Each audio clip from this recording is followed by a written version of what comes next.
1999 সাল। রাশিয়ার বরফে ঢাকা পাহাড়ে 9 জন অভিজ্ঞ অভিযাত্রী এমন এক পরিস্থিতির শিকার হন যার ব্যাখ্যা আজও বিজ্ঞান দিতে পারেনি।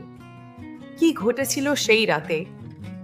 অভিযাত্রীরা তাদের তাঁবু ভেতর থেকে কেটে খালি পায়ে হিমাঙ্কের নিচে তাপমাত্রায় দৌড়ে বেরিয়ে গিয়েছিলেন, যেন তারা ভয়ঙ্কর কোনো কিছু থেকে বাঁচার চেষ্টা করছিলেন। যখন তাদের দেহগুলো পাওয়া যায়, তখন দেখা যায় কয়েকজনের হার্ট অ্যাটাক হয়েছে, কারো শরীর তেজস্ক্রিয় বা রেডিও অ্যাক্টিভ ছিল, আবার কারো শরীরের হাড় এমনভাবে ভেঙেছিল যা কোনো মানুষের পক্ষে করা সম্ভব নয়।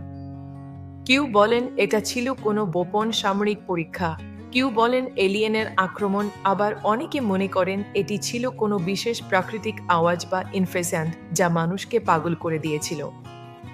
7 বছর পার হয়ে গেলেও দিয়াতলভ পাস আজও এক অমীমাংসিত রহস্য। আপনার কাছে এর ব্যাখ্যা কি? কমেন্টে জানান। আর ইতিহাসের এমন ভয়ঙ্কর রহস্য জানতে মিসসেলেনিয়াসকে ফলো করুন।